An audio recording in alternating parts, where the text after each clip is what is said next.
پاکستان میں جنسی زیادتی کے مختلف واقعات سامنے آنے کے بعد ملک بھر کے مختلف مقامات پر مظاہرے کیے جا رہے ہیں۔ آج بھی ہم لوگ یہاں اسلام آباد پریس کلب کے سامنے موجود ہیں، جہاں پر مختلف تنظیمیں جو ہیں وہ اس وقت احتجاجی مظاہرے نکال رہی ہیں۔ ظاہر سی بات ہے کہ جب ہمارے آئین کے آرٹیکل 37G کے اندر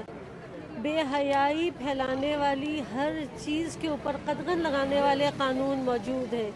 پھر ایسا کیوں ہے کہ ہمارے معاشرے کا اخلاقی بگاڑ اتنا زیادہ تیزی سے بڑھ رہا ہے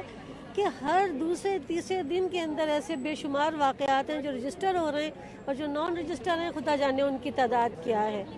یہ صورتحال المناک ہے اور آج پاکستان کی ہر عورت اپنے آپ کو جو ہے وہ عدم تحفظ کا شکار ہے، اور یہ ہمارا مطالبہ یہ ہے کہ پاکستان میں ریاست کی یہ ذمہ داری ہے کہ عوام الناس کی جان مال اور عزت کی حفاظت کرے۔ دوسرے یہ کہ یہ جتنے بھی اس طرح کے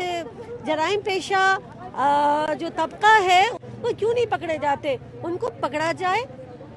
جلد از جلد گرفتار کیا جائے، قرار واقعی سزا، عبرتناک سزا ان کو دی جائے، ایسی سزا کہ آئندہ کوئی بھی کسی ننھی بچی کے حوالے سے یا خواتین کے حوالے سے کسی ایسی بری نیت کا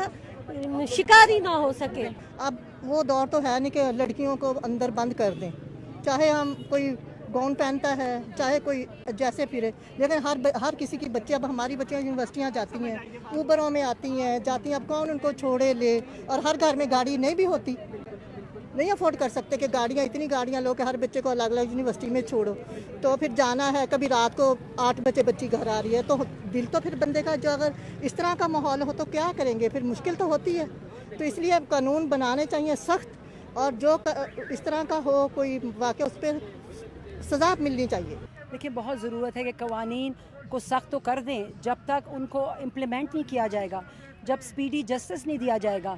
یہ پوری قوم کا مسئلہ ہے، یہ ہر عورت، ہر بچے، ہر آدمی کا مسئلہ ہے کہ جب ہمیں شرم نہیں آئے گی، ہم دین اور دنیا کہ جب تک ہم قرآن و سنت کی روشنی پہ نہیں چلیں گے۔ پردے کا حکم ہوا تو سب سے پہلے آدمی کو کہا گیا نظریں نیچی کرو۔ ہم سب تو غم و غصے سے، میں تو رات سے سوئی نہیں ہوں کہ سن کے میں اپنے آپ کو امیجن کرتی ہوں کہ اتنے چھوٹے بچوں کے سامنے اور ماں کی عزت جب اڑائی گئی، اس طرح داغدار کی گئی، تو کس ظالم انسان کے پاس یہ ہے کہ وہ یہ کہے کہ وہ نکلی کیوں گھر سے باہر،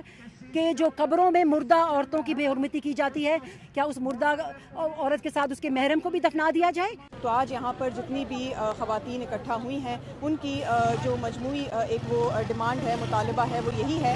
کہ جہاں تک اس طرح کے کیسز میں ملزمان ہیں ان کو گرفتار کیا جائے۔ ایک اور چیز یہ بھی ہے کہ بہت سے لوگ یہ بھی مطالبہ کرتے ہوئے نظر آ رہے ہیں کہ جو اس طرح کے ملزمان ہوتے ہیں ان کو پھانسی کی سزا دے دی جائے، لیکن یہاں پر ماہرین یہ بھی کہتے ہیں کہ پھانسی کی سزا سے کچھ بھی نتائج اچھے سامنے نہیں نکلتے۔ جیسا پہلے بھی چھوٹی جو بچی تھی زینب، اس کے کیس میں بھی